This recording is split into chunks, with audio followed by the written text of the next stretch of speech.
We're talking now. I'm not knocking everybody who does Muay Thai in this way, but I'm going to read you a little text from someone who wanted a private lesson. Right. Okay, so he texted me, wanted a private lesson. So I'm checking into Kung Fu and kickboxing. That was his question. Okay, due to COVID, I'm currently doing private and small group personal lessons. That's the answer I gave him. Yeah. What kind of Kung Fu? And what kind of kickboxing? And how much? Simple questions. Yeah. And can I book for Wednesday? Wow. So I said the style is Lao Kung Fu. How did you hear about us? You'll find more information on SJN Martial Arts, UK or Canada. I'm available Sundays or any evening from 7 p.m. after this Thursday. I currently have no venue, so that would be your choice, home, stroke home. Kickboxing is primarily semi-contact training, and it's directly from the style. Okay. Yeah. So, and then I say, what did you do? If you're interested in meeting me first, that would be fine. What's your background? Okay, so that was my question. What's your background? Mm-hmm. He says, Muay Thai, Dutch kickboxing. Okay. What's Dutch kickboxing? I don't know. All right. Does Friday work? We don't have to meet. Friday evening works. Okay, so we don't have to meet for coffee or anything, which I like to talk to people to get to know them, to find out what they're capable of and what they like to do. Yeah. Okay, I'll see you Friday if that works, he said. So I've put, do you want to meet somewhere for coffee? Did you do Muay Thai here or in Europe? And the reason I asked that was obviously because he said Dutch kickboxing. Right. So he just put here. We don't have to meet for coffee. What do you charge? Okay, so I told him what I charged. So I put, I'm interested to know why you called it Dutch Muay Thai, which is why I assumed you may have trained in Europe. How much did you do? Friday will be fine. He said, I didn't call it Dutch Muay Thai. Sorry, punctuation. Dutch is its own style. So it must be Dutch kickboxing or something. I don't know. Right. Made famous by Boz Rutten. Oh, right. So it's Baz Rutten. Yeah, but so it's K1, right? Okay. Yeah. So okay. yeah, all right. It's in a ring. Yeah. Got it. I put, yeah, okay. So he puts, I asked him where he wanted to meet. He put the Okanagan Seasons Resort. There's grass. Well, did he mean okay. Voila? No, that's in any shop. You can buy that anywhere. So I just put, you'll have to give me directions. So he tells me where it is. Yeah. Okay. So I put, okay. So an outside venue, I'm assuming. I'm happy to meet you there. But to this point, you've given me no information. So please provide me with the following. What's your name? How old are you? What's your age? What gender are you? Yeah. How did you hear about me, and what information has drawn you to want to hire me? Right. Okay. So for me to teach you. Okay. How much experience in martial arts or sports do you have? This allows me to approach you in the right level and mindset. Yeah. Okay. Do you have any health, mental or physical issues which may affect the way you can train or process information? Right. These are necessary questions normally covered in initial informal meet, but you preferred to get directly into training, so they need to be covered prior to any effort we make to begin. And then I told him a little bit about myself. Yeah. He put, my name is Chris Wirtz.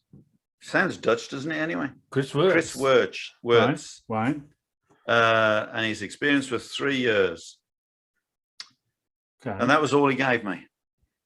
Right. So. Seems legit.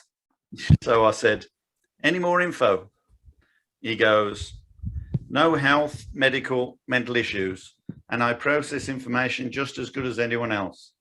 What's that have to do with training? Oh, Jesus Christ. I just graduated college, Chief.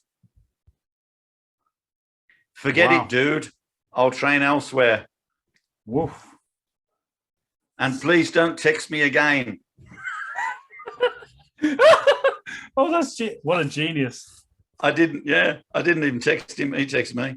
And next time, keep your stupid questions to yourself. Otherwise, you might not get any students. Now, this is a guy that wanted someone to meet him in a park without a name, without an age or gender. How was I supposed to know who he was?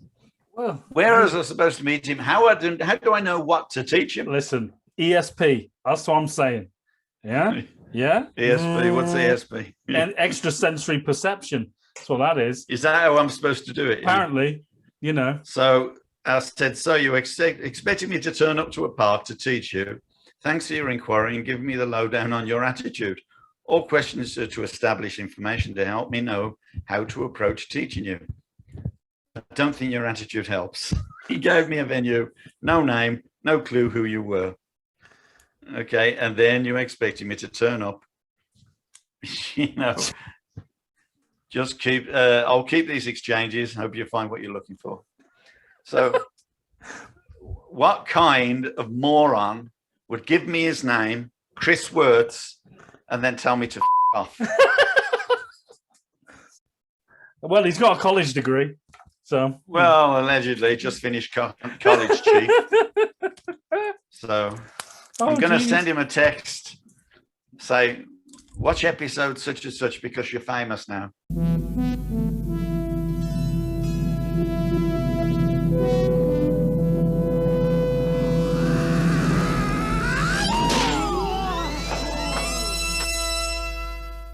You fight before? Yeah. You good? Yeah, I'm good. Good defense? Yeah. But train different in America. Your defense stinks. You are the new student. Come closer.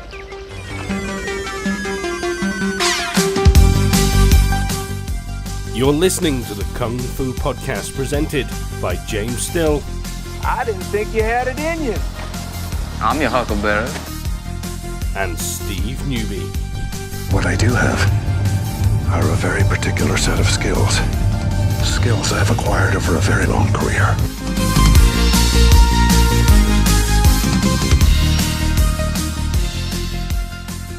No, 43. We're on 43. Yeah. Right. Old man, viewers, listeners, welcome to the show, the Kung Fu Podcast, episode 43 with me, James Still, from Hereford, England, United Kingdom. I'm from Canada. Sorry, no, what should I say? Kelowna, British Columbia. Mr. Steve Newby. Does that sound better, does it? Yeah. Yeah, that sounds better. Right. You've probably, if you're listening to this, you've read the title, so you know what we're talking about. But for the sake of the intro, old man, do you know what we're talking about today, or shall I give you some guesses? Shall I give you some clues as to what we're talking about? I do believe, we're talking about some Kung Fu stuff, right? Some martial arts. Well, maybe. We don't know. It's, I'll make a change.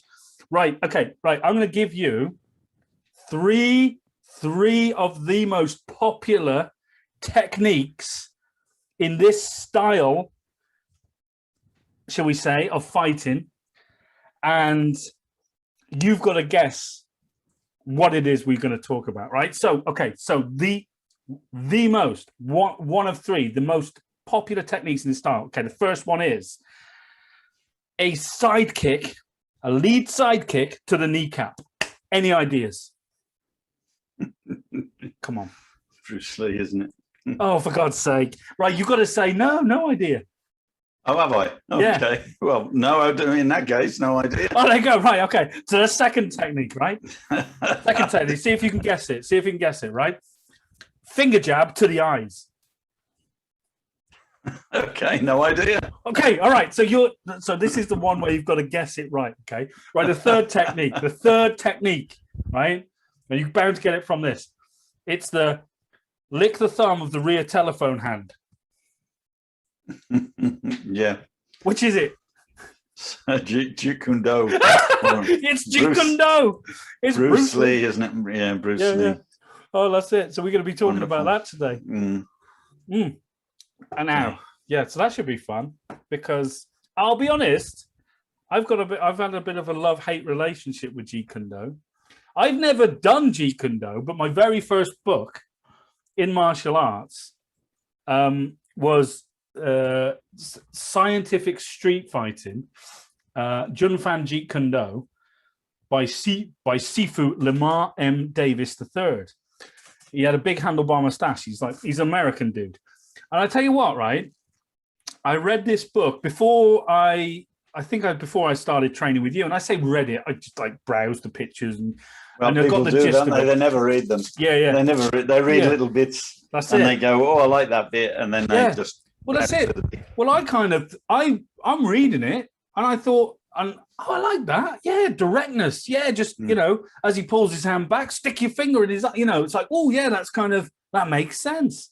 And is that guy got a beard or something in the photograph? He's got a big handlebar mustache, like proper. Right. So looks like I've got a few books. I've got quite a few books of Bruce Lee. I was very much into Bruce Lee, but obviously it was a long time ago. At the time when he was really, really. Yeah, I've got that. Yeah, have you? Yeah. We shall. But I've had mine hardback copied. Mine's probably the only one in the world that's hardback copied with gold leaf. Oh wow! Because I had a student who was a bookbinder. Oh, okay. So he bound all my books. Unfortunately, I wish I'd have had that one done in leather now. But I had another one called History, Philosophy, and Technique of Kung Fu, and it's since I've learned a lot about Kung Fu, it's awful. Yeah. Bruce Lee, his first book was the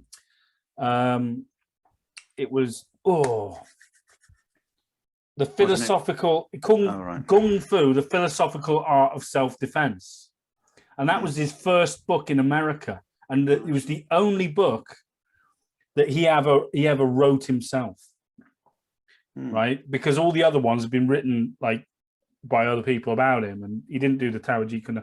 So the only book Bruce Lee actually wrote himself was The Philosophical Art of Kung Fu, and that was really good. It was a bit like Tao Jeet Kune Do, but a bit more condensed and not as detailed. It's mainly focusing on Wing Chun and stuff, But the thing is, right, we're going to be talking about Jeet Kune Do. Now, the question, the points I want to talk about with you is I want to kind of suggest that maybe in terms of the philosophy of it, maybe we might have a bit more in common with it than we might think. Well, the message is there. Yeah. Yeah, but at the same time, I do think there's a lot wrong with the idea of Jeet Kune Do. And I think it sort of it kind of goes against what what I think kind of what I stand for, I guess. And I don't know about you, I can't speak for you, but in terms of the traditional martial arts and the proliferation of traditional martial arts. So we're going to talk about that. But the thing is, right, you've got to ask yourself the question, everybody, what are we talking about? We're talking about Jeet Kune Do, but I've done my research, right? And I'm not kidding. There are a few styles of Jeet Kune Do. Would you like me to reel just some off, right? A few styles. That's true. That's true. Yeah, don't forget that. Right, Jeet Kune Do, right? You've got Jeet Kune Do, okay? Then you've got Bruce Lee Foundation Jeet Kune Do. You've got World JKD Federation, the Junfan Jeet Kune Do, Junfan Branch Jeet Kune Do. You've got Jeet Kune Do Nucleus, Jeet Kune Do Concepts, Original Jeet Kune Do. You've got Junfan Jeet Kune Do Grappling Association. You've got Jeet Kune Do Framework. You've got Jeet Kune Do Personal Systems. And this is perhaps my favorite. You've got Chinatown, JKD. I like that. Now, which do you choose? And what's the difference? Okay. I'm sure people know, but I have a feeling that I think Bruce Lee Foundation Jeet Kune Do is all your old school people like Danny Inosanto and Larry Hartzell and, all those people, but Jerry Petit. Yeah, you'd like to hope so. Yeah, I think that's what it is. But, even then they were off on their own before, within minutes of his death, they were off doing their own thing. So they can only teach what they know.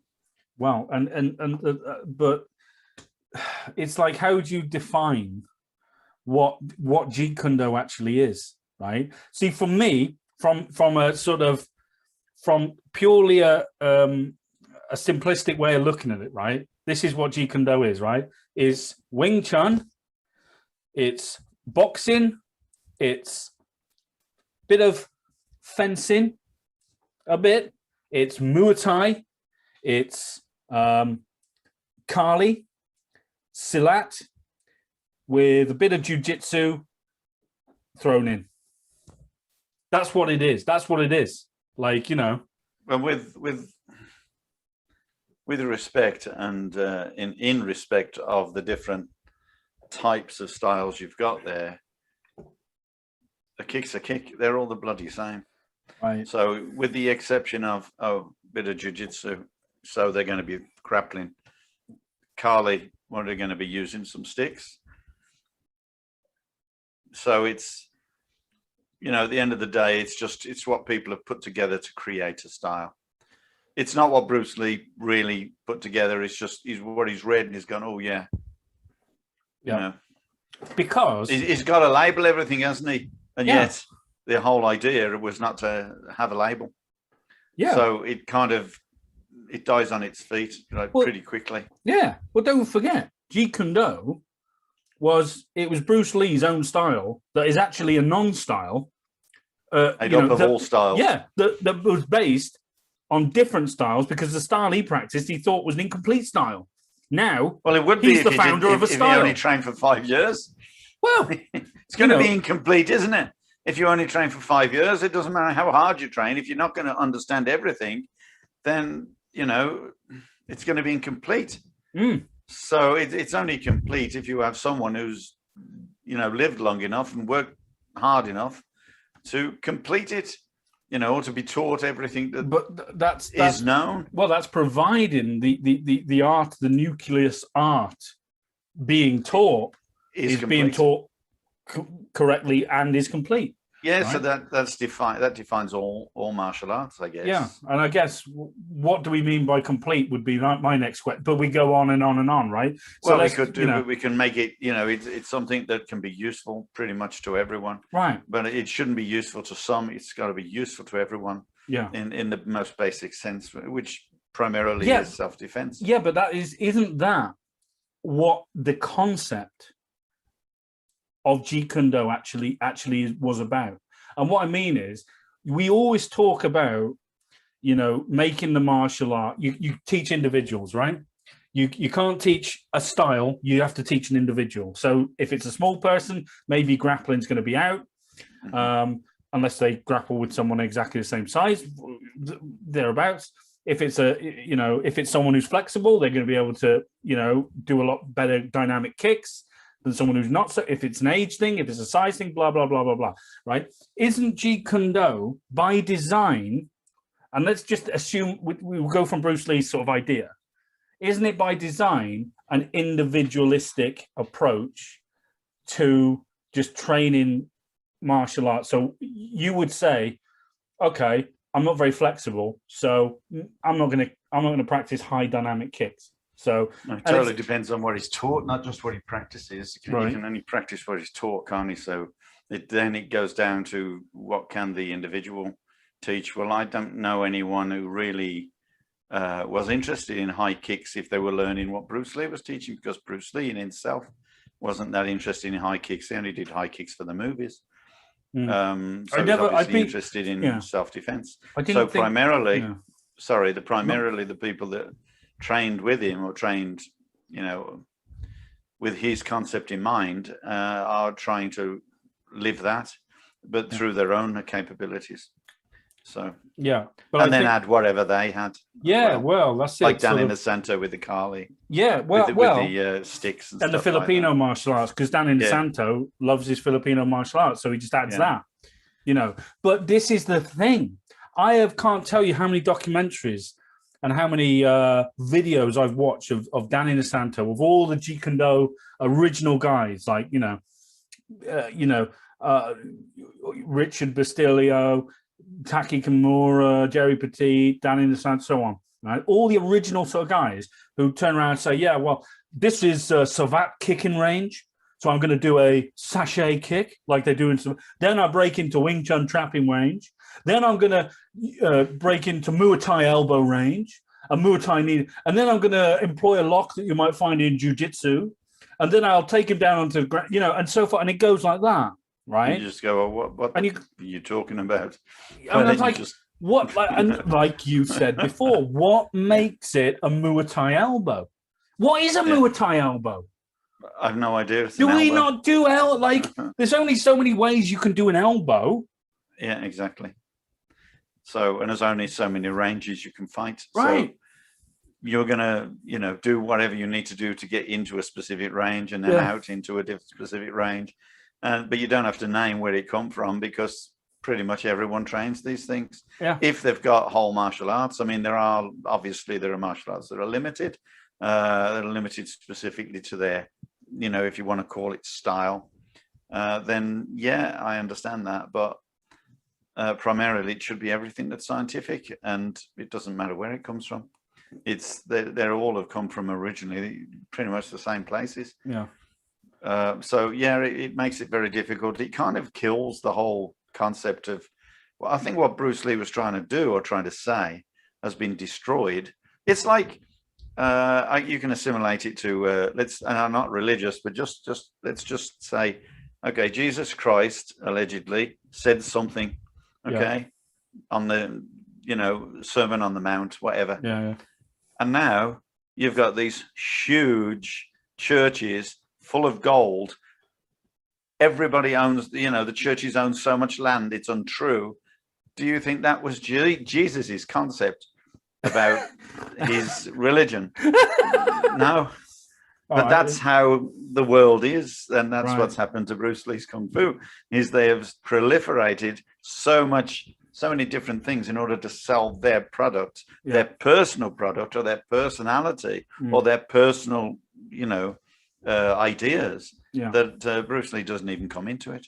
So the only thing about Bruce Lee's Jeet Kune Do is Bruce Lee. Yeah. And, I think his ideas. Well, that's a philosophic point, because Bruce Lee, Jun Fan Jeet Kune Do is Bruce Lee's, because Jun Fan was his name. Jeet Kune Do, his style, that's his, right? So a lot of these instructors, these like nucleus guys, nucleus guys, they're teaching like Jeet Kune Do in the way Bruce Lee would have taught it, right? Or in the way that they can, physically do it. Right, but it may not be the way Bruce Lee did it. Yeah, but they may be bigger people. Yeah, they may be. But what I kind of think by what that means is they're just teaching. Okay, they're going to teach the Wing Chun. They're going to teach the Muay Thai. They're going to teach, so specific arts. Whereas, like, then you've got the people who just, add, whatever, silat, whatever, but. He had a massive library, Bruce Lee, though, didn't he? He had a huge library, one of the biggest libraries in the world, apparently. But it doesn't take away from the fact that he had an idea and he wanted to proliferate it, maybe. He wanted to promote his idea, he was that kind of guy. And whatever he's done with that idea, it has to go through other people. Yeah. And as it goes through other people, it dilutes. Yeah. As all martial arts will dilute, okay? But the core value of that style, or the core value of his teaching, should have survived. Yeah. We hope that it may have survived, or he hoped, hopefully, that it may have survived. Well, the internet, the internet's full of funny jokes. Do you want to hear a Jeet Kune Do joke? Yeah, and I'll try not to be funny. Right? Okay. So check this out. Right? How many original Jeet Kune Do nucleus students does it take to change a light bulb? I don't know. Right. So it takes 3. You want an instructor to teach the senior student exactly how Thomas Edison would have changed the light bulb. You need a senior student to actually change the light bulb. And you need a friend of the senior student to badmouth Dan Inosanto on Facebook. It's true. Oh, it's great. But oh my God. They're going to be, I think they're going to be encouraged by anyone who questions them to actually question someone else in order to, justify their own direction, if you want. So, and I, again, in talking of Bruce Lee's martial arts, you could really be talking about any martial arts, right? In my view, because I think the majority of martial arts has gone that way, or will always go that way. The majority of everything will always go that way, unless it stays in a specific, school and direction. Yeah, I think elaborating on what you just said there, I think that the natural martial arts as a whole will always find an equilibrium, right? And so it will always balance out, and you can see that in things like, whenever you sportify something like MMA, it's striking works, it's great, now grappling's the best, until striking back. So it always sort of balance out. And all martial arts as well, not just the sport ones now, will always balance out, because a kick, like you said, a kick is just a kick. And this is what Bruce Lee says, a punch is just a punch, right? So you can't classify, this is a lead jab from Western boxing. Oh, this is a lead hook from Western. This is a back fist from Taekwondo or something. It's you can't classify it. You can't. And so you can only do so many moves, and that's it. Yeah. So this is what gets my goat whenever I watch. You can pick out certain exercises which are specific to certain arts. Well, you can do. But I was going to say you can. Go on. I was going to say, sorry, you can do, only so many moves, but for thousands and thousands of reasons. Yeah. In lots of different ways, but the move's the same. Yeah. But as we always say, it's got to be, it can be done in a different way, totally dependent on the speed and accuracy and power that you're creating, and then the size of your opponent and his attitude, and so on. So everything, and then the environment as well, and the purpose of it, the intention. Yeah. So what was the situation that caused you to decide to do that? Yeah. So for that reason, there could be lots of different ways of doing something. Yeah. So it isn't. Yeah, there are only so many techniques.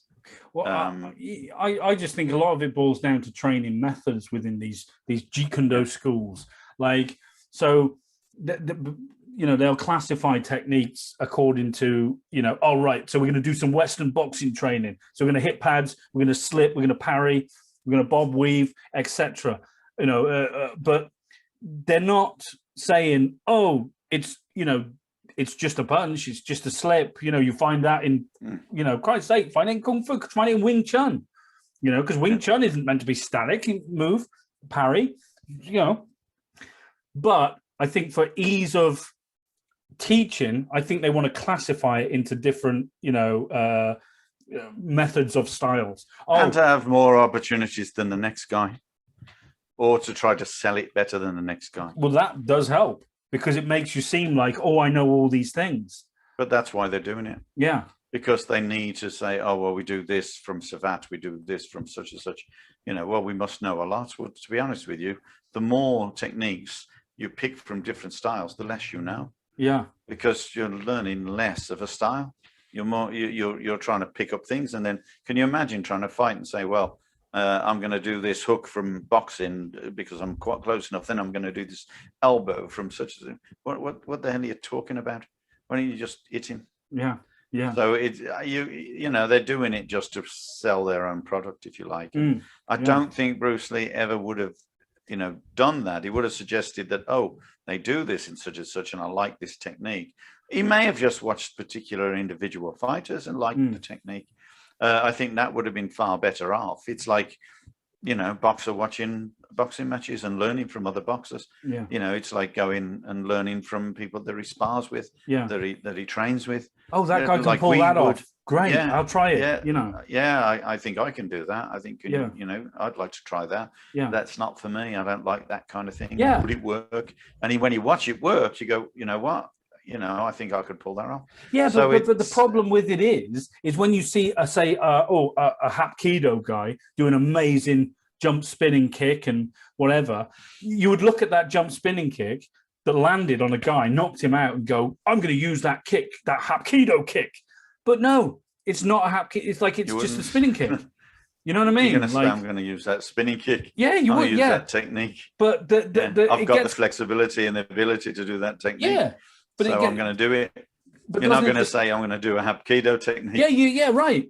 Because that makes no sense. You know, and when like if you use the Muay Thai thing as a you know, an example, right? What is Muay Thai, right? Sport in Muay Thai, for me, it's not so much a style as a set of rules, right? You go into a ring, you fight Muay Thai rules, you're doing knees, you're doing elbows, you're doing punches, you're doing kicks, you're doing sweeps, you're doing holds, you're doing takedowns. You can, right? That's a set of rules within a sporting context. For me, it's not so much a style more as a set of rules, right?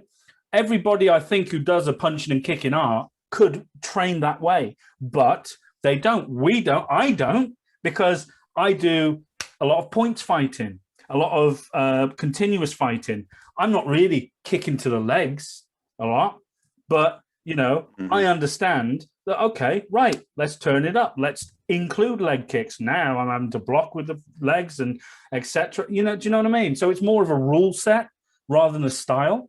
And this is the problem I have with it. It's like, you know, I'm going to do a Muay Thai elbow. What's that mean? Like, you know? Yeah, it's down to attitude of training as well and what people want to pick up. Right. Right. So I got a couple of things, right, that I kind of like about Jeet Kune Do, and a few more things that I don't like about Jeet Kune Do, and I was just wondering if I'll run them by you, right? So the first thing I like about Jeet Kune Do, right, and it sounds weird in retrospect, but I kind of think that it's quite accessible for beginners. And what I mean by that is, bear with me. You say to someone, right, a beginner, someone who knows nothing about martial arts, right? What's faster, a John Wayne punch or a straight punch, you know, a la, you know, Wing Chun, you know, Jeet Kune Do style, you know? And you say to them, oh, well, it's the straight punch that's quicker, you know, because it's linear, it gets from point A to point B, you know. So beginner is going, yeah, that makes sense.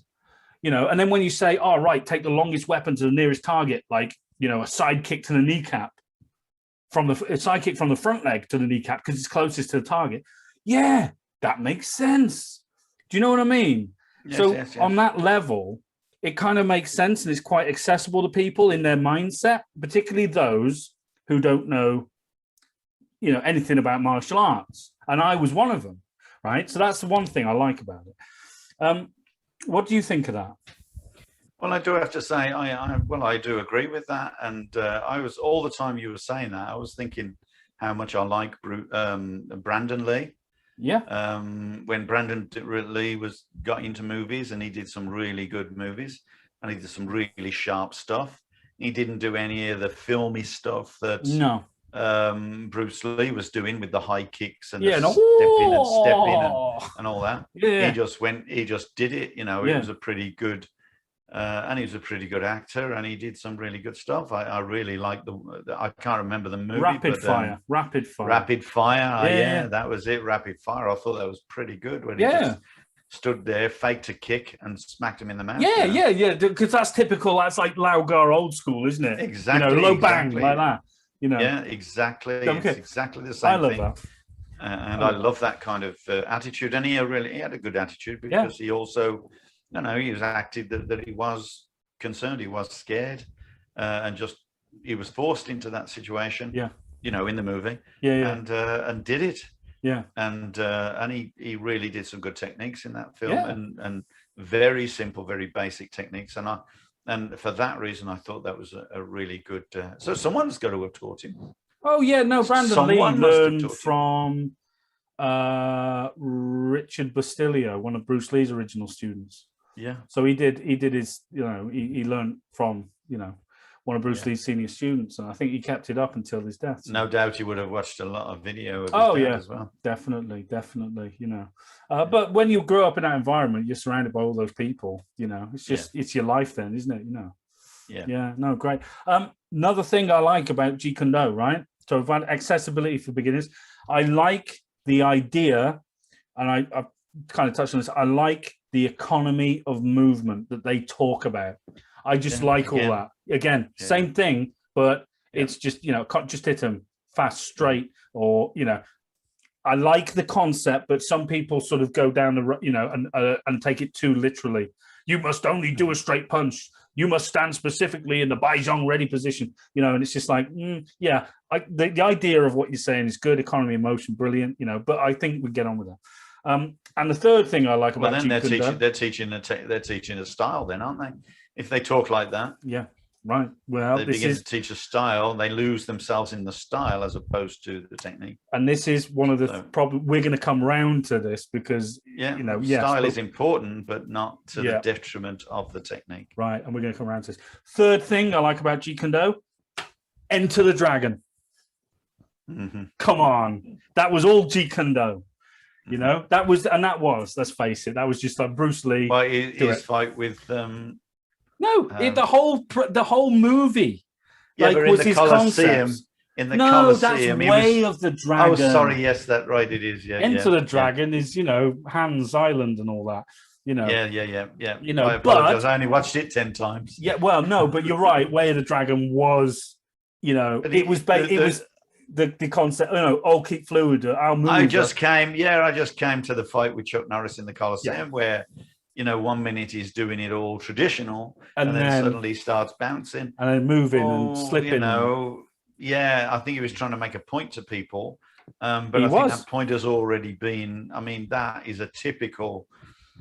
Maybe it's the same with Laogar. When Laogar, people who do traditional Laogar tend not to do the bouncing, and as soon as they start fighting, they start bouncing. Yeah. So it is quite a good point to make. Yeah. And you do get that crossover, and you get that, people who don't ever do fighting in competition or any other way, and they end up just standing static and trying to do the sets and making the sets look fluid and pretty, but long-winded. And they don't bother to try to shorten the techniques or develop the techniques, and they don't do any fighting whatsoever or apply the techniques within that fighting range.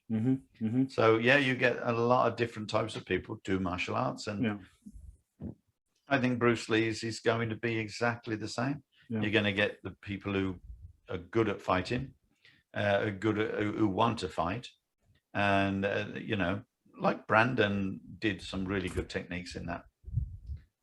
To that end. Whether he was a good fighter in real life, I don't know. I can't say, but I can't see why not. But and then you'll get people who are very, very solid and say, no, this technique must be this way, and so on. And then it becomes difficult. We'll talk about that in a bit, because what essentially has happened with Jeet Kune Do is it started off as a non-style, and we don't believe in styles or forms and everything, but in actuality it's kind of gone full circle and is become a style, right? But okay, before we go on, I've got a few things I don't like about Jeet Kune Do, right?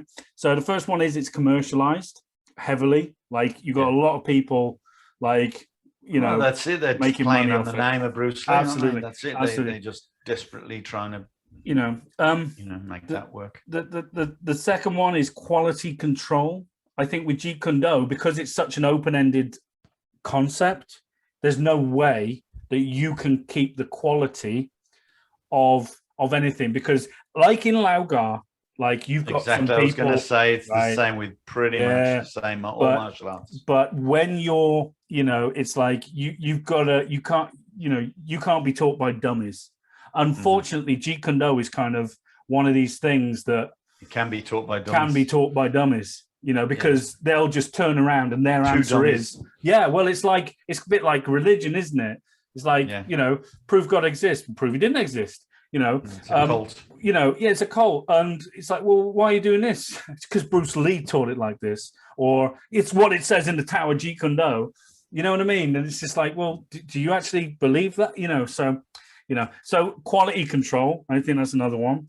The fact that mostly, you know, they want to classify styles. So the third thing I don't like is they want to classify styles. So it's boxing, it's kickboxing, it's Wing Chun, it's Kali, it's Silat, it's Muay Thai, Brazilian Jiu-Jitsu, wrestling. They want to classify all these things, you know, and then none of them have done.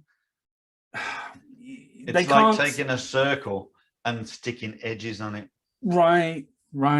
You know, making it a ridiculous shape. You know, and I think paying homage to these styles. I mean, I had a student like it's that. like I would, you know, it's like how many different bows does Danny Nasanto know? That's right. I don't know. I'll ask him when he's finished. You know, it's been 30 years.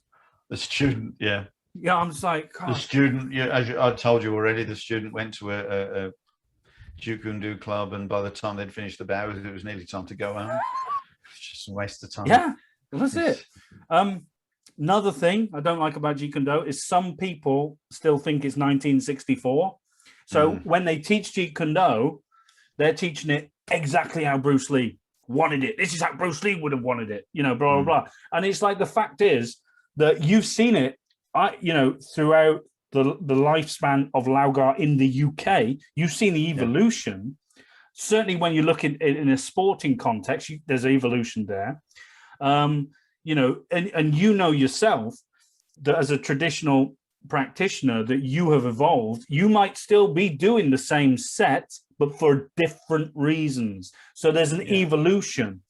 Some people go, oh, but you're a fixed style. It's like, no, it's a constantly evolving. So it's a constantly evolving thing. The learning process is fixed, just the same as if you want to learn to drive a car, you've got to drive on the particular side of the road, etc., etc. You've got a signal.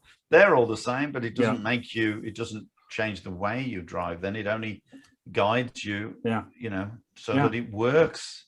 Otherwise it don't work. And I was just wondering back then when you said about this, you know, the 60s and so on, I'm wondering if Bruce Lee was alive today and he went to a competition in, you know, like in the 80s and 90s with the BKFA, how he would have appreciated it, because I think he would have appreciated it. I think he would have appreciated the way people were fighting then. He would have seen how they have not conformed. You know. I kind of think with that as well, non-conformity really did work well for the approach to fighting with Lau. It was different, wasn't it? It was different. You got to react to the opponent. You got to react to what the other opponent is doing. It's got to be alive. But fighting has got to be alive. Fighting has got to be non-conform. But you have to have a basis to start with. And that's right. Where maybe Bruce Lee had some basis, and then maybe his students didn't have. Which is why you haven't got any follow-up. How many, you know, champions after that were? I mean, the people that already had basics, like the people that trained with him that were already champions. They obviously benefited from it because they already had a basis. And all he did was coach the way that they, you know, worked there.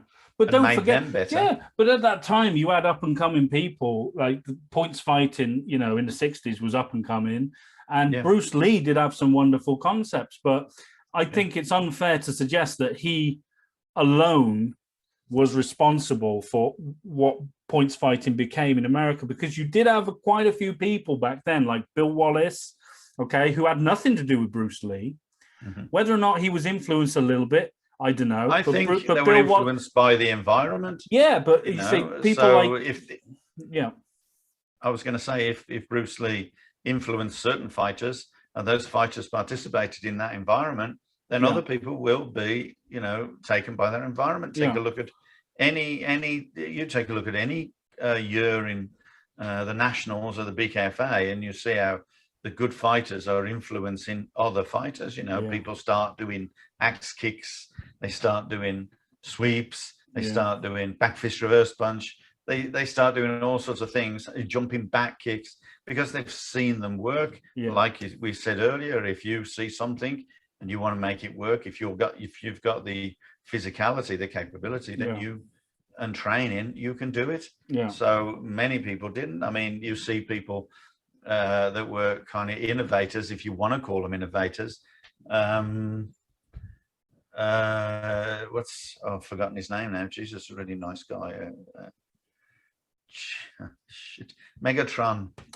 Nathan Lewis. Nathan Lewis, that's right. And he used to do when he used to fight, he'd do a cartwheel.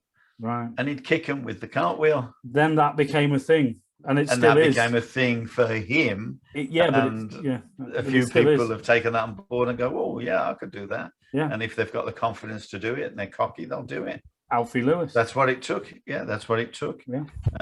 But yeah, they were really kicking and doing some amazing things. Yeah. So that people influenced other people, and I think that's the way it is. Yeah. You only have to look at boxing. I mean, how many people want to be like Muhammad Ali? How many people start dancing a lot more? How many people want to be like Tyson and start really, double up the punches and that kind of thing? Yeah. So a lot of people take their cues from these people that have been successful. Yeah. Why not? Yeah, absolutely. Great. But you might argue that idea is one of the core concepts of Jeet Kune Do. I'll take what's useful, I'll reject what's useless, and add specifically what's my own, which was his saying, wasn't it? Yeah, that's right. But he's only doing what is natural. The only people that are not doing that are the people who refuse to change, the traditionalists. Stop right there. Stop right there. So my next one I don't like about Jeet Kune Do is it's paradoxical by design. So Jeet Kune Do is one person's individual style, right? And it's Jeet Kune Do is Bruce Lee's style, right? Mm-hmm. It's not anybody else's style. You could say, all right, you could argue Jun Fan Jeet Kune Do was Bruce Lee's style, but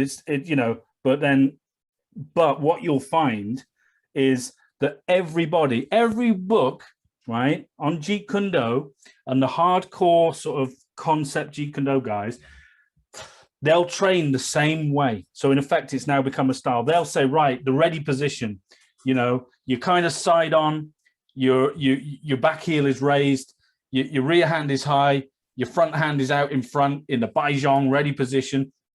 And that has become a standard thing, right? That's a standard fighting stance. Take a look at some boxers. Yeah, right. But what I'm saying to you is, as soon as you standardize an individual's understanding of it's no longer a free thinking thing. It's standard. Right, because you can always tell the people that so you end up breeding clones. These are the people who have read Tao Jeet Kune Do and taken it so literally. Right, Bruce Lee says I've got to stand like this. My first reaction is parry, punch, or block punch, or punch. That's their. Bruce Lee said it. So, at what point does this? Like I said, what point does this free thinking, expressive art become a style that is limited? Yeah. Yeah. No, I understand that. And then, of course, that particular technique might not particularly work against specifically other designs that are aimed to completely mess that up. I mean, you would argue that they have a way of countering what they see as the best position. Right. Yeah. They have to, because if someone stands in the best position, you have to find a position to better it, to counter it. Yeah, well, a fighting stance is fluid, but you only know you're covered when you know you're open, right? So exactly. So when you're looking at example, Brandon Lee doing that little flick kick to the knee or to the groin before he throws the punch. Yeah. He's trying to draw their guard. He's trying to make them feel, and let's face it, bum, and then kick somewhere else. Yeah. It's going to draw the guard. So, and who's to say that their hand in the front isn't a target, etc., etc. You can go on forever about fighting. Yeah. Right. But I think the point you're making, I mean, throughout this conversation is really the fact that in reality, it is a style. okay, or a style that was invented, but then it has no, although it has a core, the core is lost. Most of it is lost. Yeah, and I think the core is quite fixed in Jeet Kune Do, and what I mean by the core, all it is Wing Chun, Muay Thai, boxing, Brazilian Jiu-Jitsu. Well, it's Wing Chun basically. Yeah, it's right. Wing Chun with a competition edge. Yeah, so with a fighting edge. I don't for one second believe it's actually Wing Chun. It's not standing. It's not standing in that position anymore. He's changed that, but that doesn't mean to say it's not Wing Chun. Yeah. All he's done is adapted Wing Chun to Western fighting. In other words, people in West they fight differently to people in the East. Yeah. Yeah. Well, you're not going to stand there like that, are you? In a boxing fight, you just you're not. So but likewise, what's the difference between that, the Wing Chun, and the Baizhong, the ready position? It's not. It's still a fighting position. It's got its weaknesses. It's not infallible. That's the point. Or as soon as you put yourself in a fighting position, you're already in the fight. So therefore, you're going to be you're going to have. It's volatile now. Yeah. Not breeding independent thinkers, just clones. That was another one of my ones, which we've just talked about. 7, the amount of bows in Jeet Kune Do. Yeah, so I don't know where that comes from. Well, that's not. That wasn't Bruce Lee's concept, because I don't think he cared about him. Well, I think as far as he's concerned, this is what we do, and I think he knows that whether it was called, one style or another. Yeah. That technique is going to be useful in all styles. Yeah. The only problem is the traditionalists don't use it. Right. They know it, but they don't know how to use it. But I think if you look at Lao Ga as the only thing we can, talk about with any kind of experience, is that when you see someone do a form in Lao Ga, he will perform that form as if he just learned it, only more fluidly. But it won't change, it won't evolve. His block will be boom like that instead of like quick movement. So we won't do that and then do something very quickly. He'll simply make the big movements, like in the first set, big movements. I'm just using that as a reference, but obviously we're really talking about movements with footwork and so on. But of course that would be boom boom boom, very quick movements. And you see when they do their sets, for some reason they just stick it the same, and they go, well, but this is how I was taught it, and this is how it should be taught.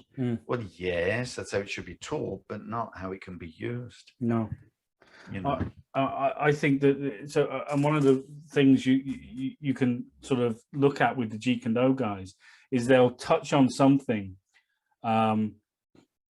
For example, like Wing Chun trapping, right? And I say Wing Chun trapping, I'm using because that's what they would call it. It's just Kung Fu trapping, but they'll say it's Wing Chun trapping, right? So they'll do some Wing Chun trapping. I'll call it Wing Chun trapping.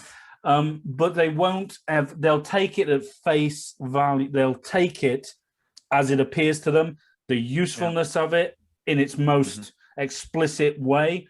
But what they won't do is they won't probably go home, analyze the shizzle out of it, think about loads of different variations, et cetera, et cetera. I think they're just going, I'm going to use that bit from Wing Chun because it's going to work, Do you know what I mean? So I think they're taking, I'm going to use this punch from boxing because, and a parry, because it works, not kind of realizing actually that's in Wing Chun. Hello, what it is, it's just you're not looking hard enough, or you're not smart enough to sort of realize or put them together, and it breeds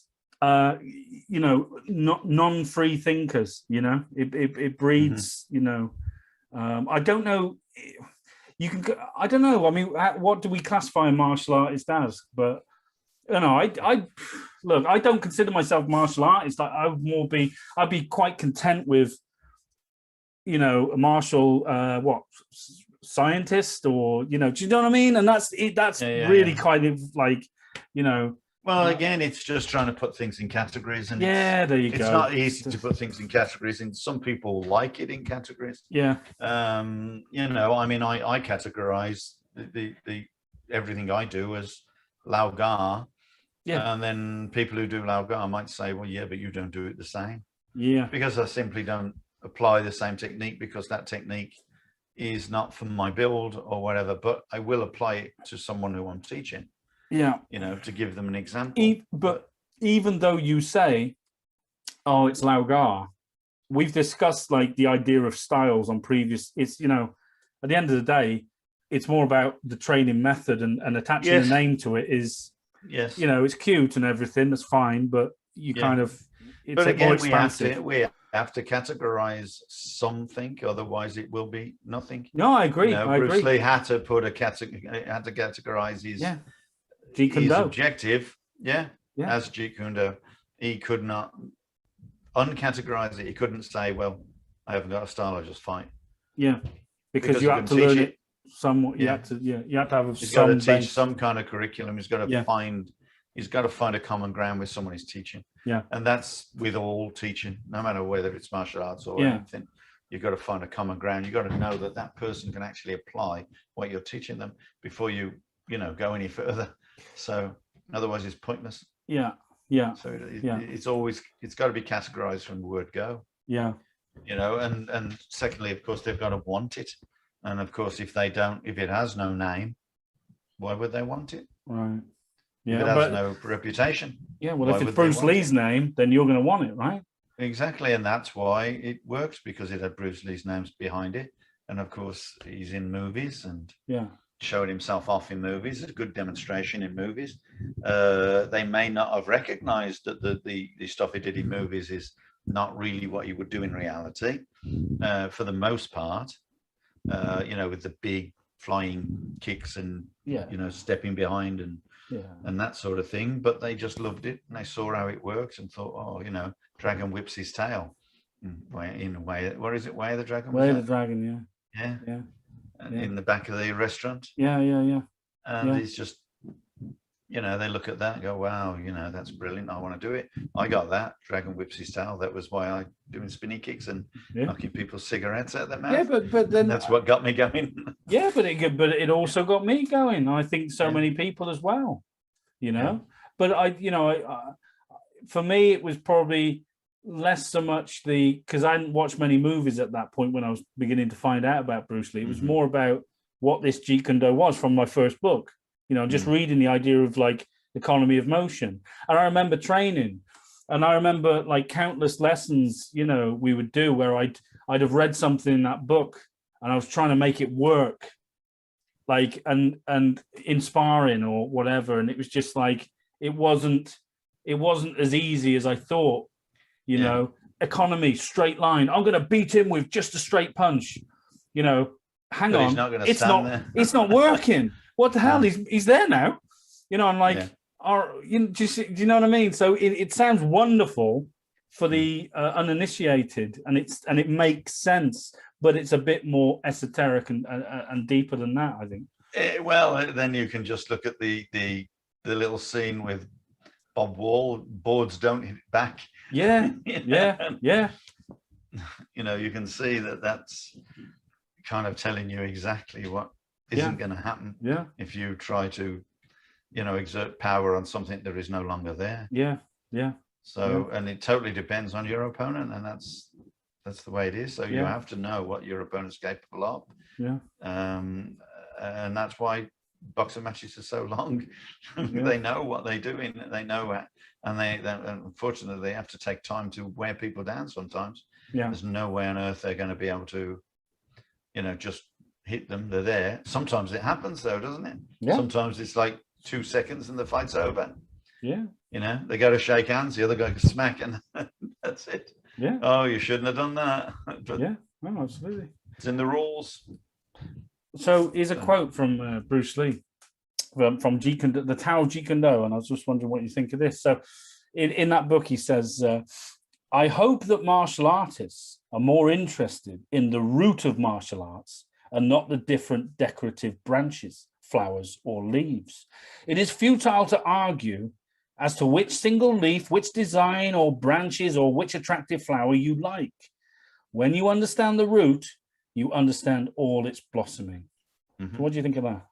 I like it. I like it. Yeah. But I think it does say a lot. Now, yeah, I always will call mine Lao because that's where I learned it. And that is in honor of the people that taught me. But we never, ever stick to, a specific. It has to be, I mean, we always say everything can be useful for everything. Yeah. And so, all moves can be adopted and adapted to be applied. And that's how you have to use your techniques. But there is, within the realms of science, only so many ways you can, be directed to a target. Yeah. And there's only so many ways you can manipulate your hand and someone else's hand and someone else's body. Yeah. So there's always going to be a limitation to that. But to be honest with you, it's such a wide range. If you open up your head, open up your mind, and just respond to what people are doing. Yeah. And I think, remember, most fighters, they have very few techniques. They'll just use techniques that work. That's the concept that works for them. Yeah, well, you see that a hell of a lot if you're talking about fighters, you mean sports, right? So, well, yeah, even in reality, it's, if someone approaches you, you're just going to do one specific thing, which will work each time.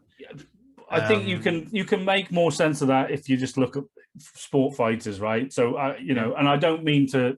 You're right. Of course, you're right. But I mean, like, for example, you look at. Gives you good examples in sport. Yeah, like Bill Wallace, right? So he had like 5. Well, it's rarely they video. It's rarely they video anything that's decent in a pub. Yeah. So, although in saying that, there's a lot of. There's a lot. You don't get many of them in a pub. They're not interested. I saw this great. I got a great CCTV of. Yeah.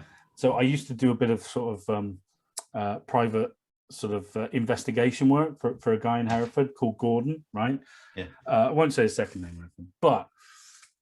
Used to be associated with the SAS and all that. Anyway, so and he used to run a pub. This guy Gordon used to run a pub, and he had CCTV up in his pub, and he sent me a CCTV bit of footage of this guy being really sort of aggressive to the bar staff, right?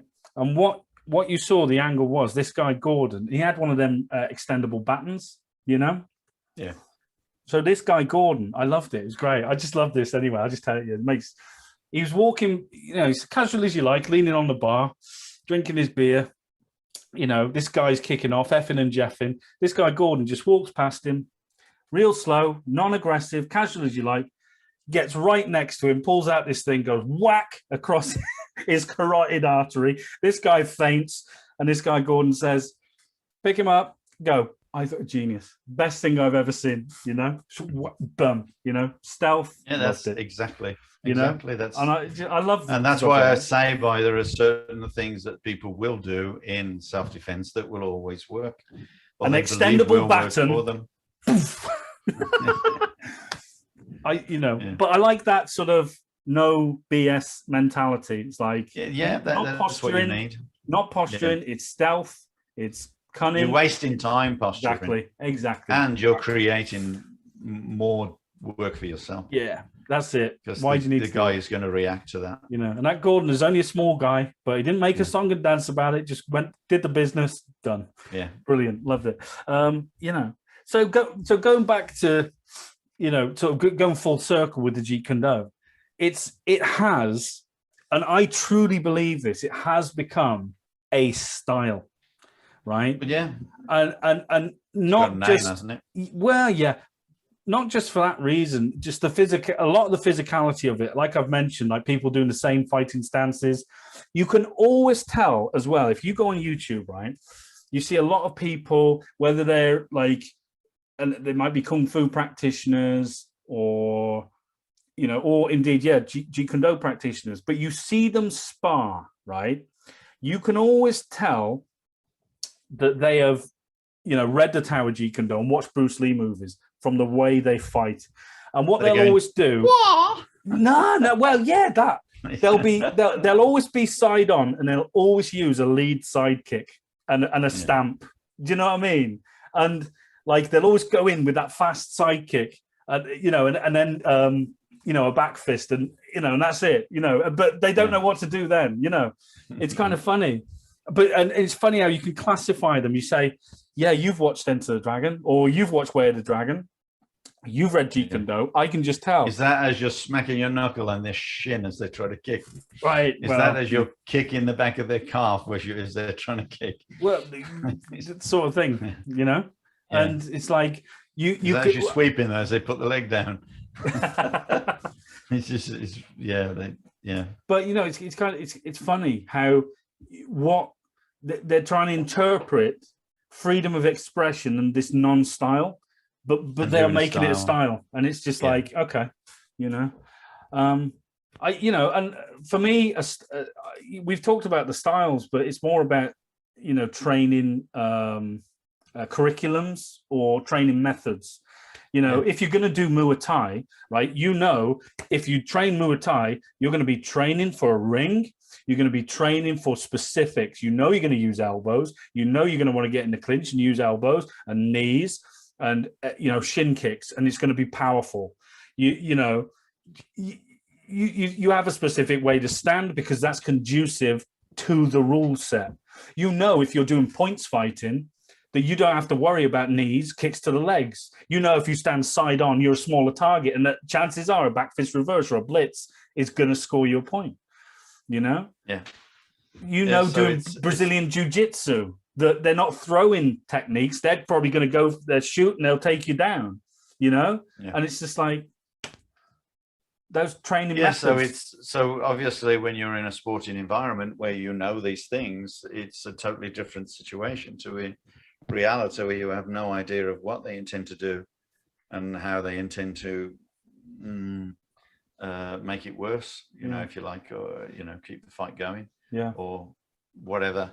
It's so ultimately self-defense is for me the important thing about any martial art, and that so JEET KUNE in itself is was originally designed by Bruce Lee for that specific, maybe because of his past, maybe because of his childhood, simply because he wanted to be well-armed. And he just it's just, I think it's every martial artist's dream to be good at self-defense.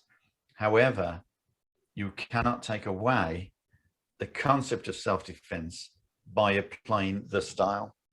You've got to take the style away to create the self-defense. Do you understand what I'm saying? So you've got to... I think I do, but that was quite deep. Can you explain that again? You can't be doing exactly what you're doing in the classroom. This punch has to be this shape, this kick has to be this shape, because it's totally not going to work in an environment where it has to be on point, on time, every time. And you're only going to get one shot at it. You're not going to get 10 shots up the room, turn around and then come back. So you've got to make it so that you've got a target all the time, and therefore you've got to fight. And when you fight, you've got to fight with some kind of result in mind. And not forgetting that chances are within a self-defense situation, chances are that the person you're fighting knows nothing about fighting. And in many ways, they're the hardest person to fight, is the person who doesn't know anything, but because they're unpredictable. But that's why preemptive intervention is much better. Because you can't wait to find out what he's like. Right. You've got to deal with the aggression and not with the fighter. So, he's screaming, his mouth's open, you smack him in the jaw, you punch him in the throat, you poke him in the eye, whatever, but you've got to know it works. And if you don't know it works, just because you ain't trained it, you just think you can poke someone in the eye and you end up breaking your finger, what are you going to do then? You just made him angry. So it is about, the training is important, martial arts training is important, but you can't define self-defense by your martial art. You have to define your self-defense by your understanding of the opponent. I guess. What do you think of the, sort of all these old school people trying to keep Jeet Kune alive? Do you sort of think good on them? What are they trying to keep alive? I would say probably Bruce Lee's sort of training methods and His ideology. Yeah, I'd say Well, what he wanted to do in terms of he wanted to do Wing Chun, he wanted to do Muay Thai, you know, whatever. What do you say to those people who were trying to keep that alive? And I think they're only trying to keep their view of it or their version of it. Because I don't think you can, it was an independent, as you said earlier, an independent style, an individual style. It was his and the way that he worked it. And because he taught it in the way he taught it, it has very little curriculum. And therefore, it's a very difficult thing to sustain because it has very little curriculum. Yeah. Now, with the majority of martial arts, although they may be static, although they may be very long-winded, they have a very large, it's like trying to learn martial arts from a Beano or from War and Peace. You've got this huge vocabulary which you can use, build, and yes, it's useless to you in the sense of the vocabulary, like the alphabet is useless to you in a sentence. Right. But you know the alphabet. And if you don't know the whole alphabet, you cannot make the sentence. Right. So you have to create the fight only by what you know. But that's not a bad thing necessarily, because obviously with some of the with the way that people learn, depending on their capability of fighting, they're only going to need a few techniques. You know, that's all they're going to need. Yeah, and but an extendable a baton thing.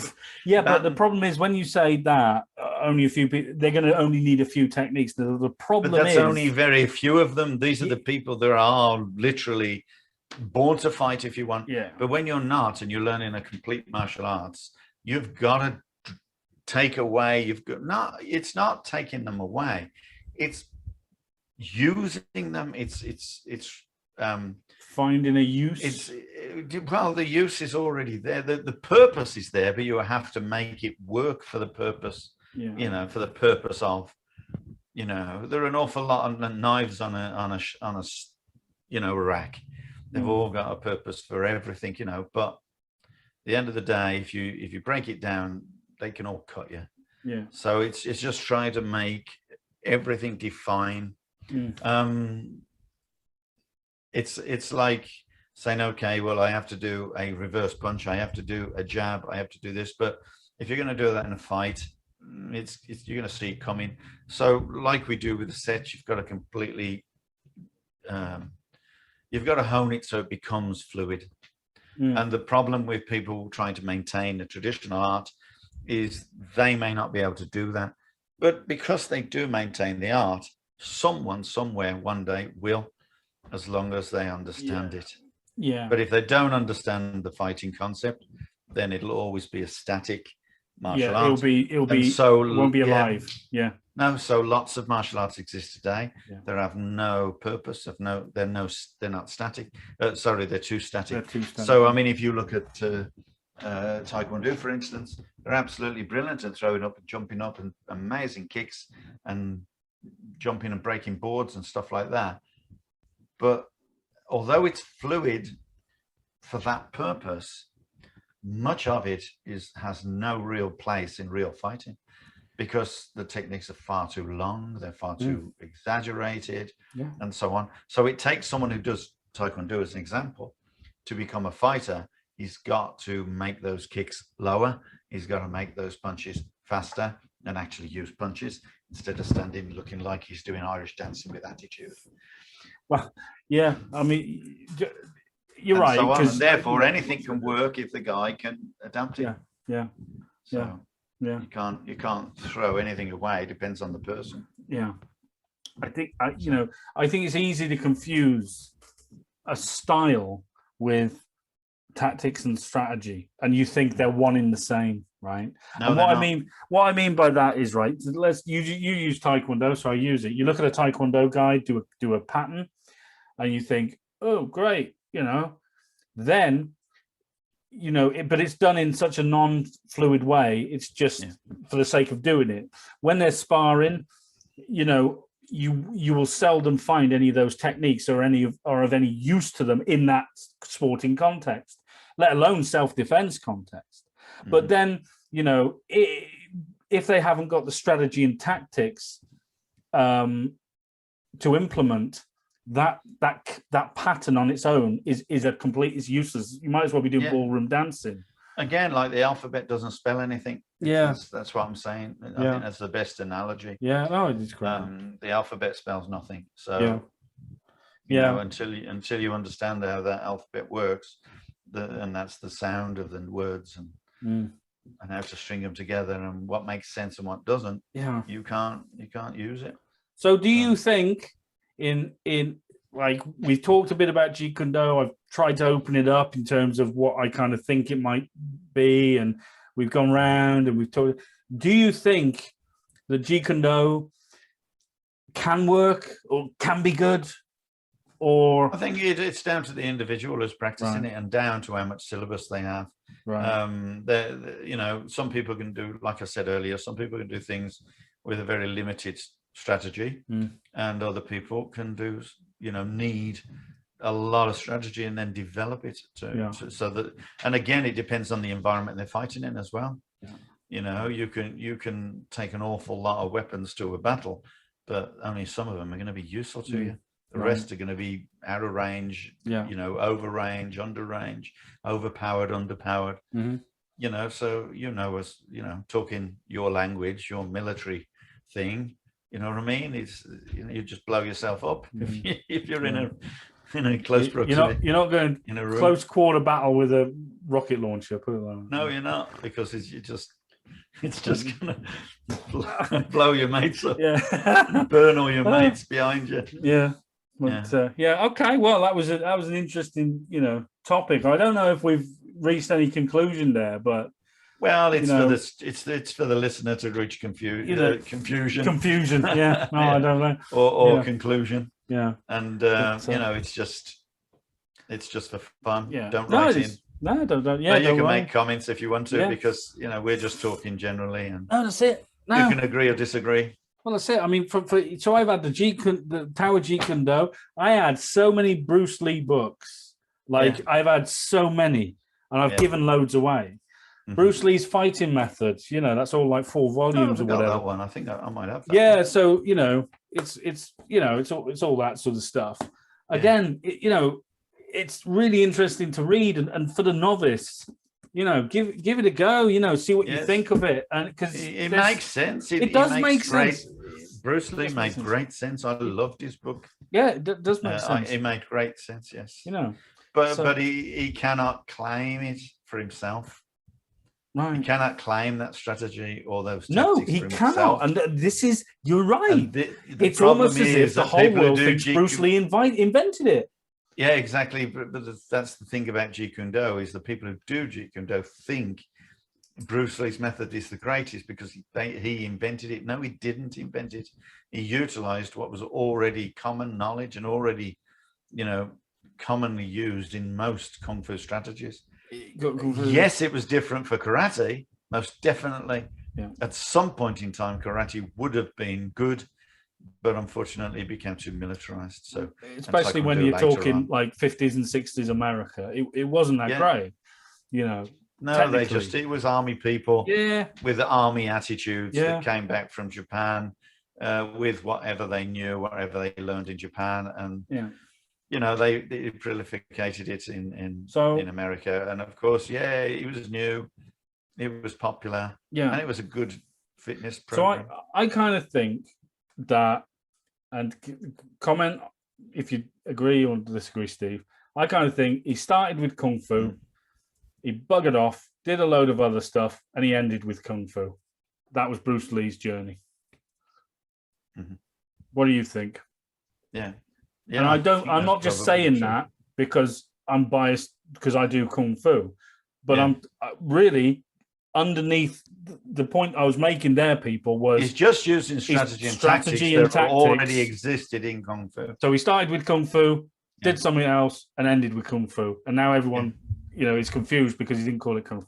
Right. So, That's what I think. If you disagree or agree, leave us a comment. That'd be great. You know, we talk out of our buttholes sometimes. So have you got a clock on your wall now? Have I got a clock? A Glock. A Glock. Oh yeah. Yeah, a Glock. Yeah. Shit. Oh. Anyway, right. We're gonna sign off, everybody. Thank you so much for listening to us. You know, drone on about this, and but as make always, sure you've edited my cringe, because I just I did will. not know what Cringe will be edited. Don't Keanu worry. Reeves. Guys, leave us a like, subscribe to us on YouTube, all that stuff, and you take very good care of yourselves, and we'll see you soon on the next episode of the Kung Fu Podcast. Take care, guys. Bye-bye.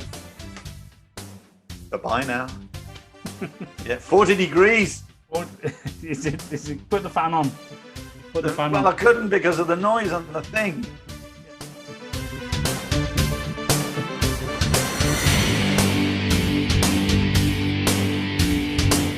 Concentrate on your enemy's weak points. The eyes, the throat, the knackers. Hi guys, thanks so much for joining us on the Kung Fu Podcast.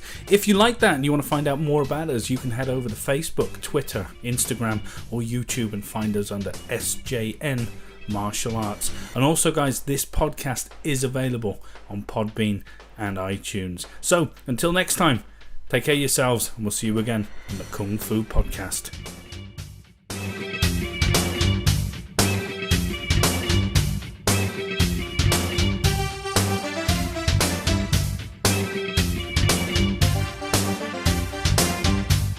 Karate punch is like an iron bar, whack.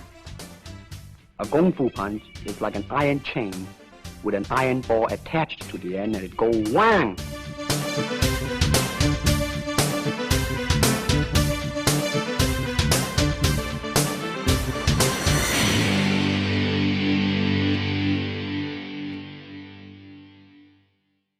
Can you break a log like that? Don't know. Never been attacked by tree.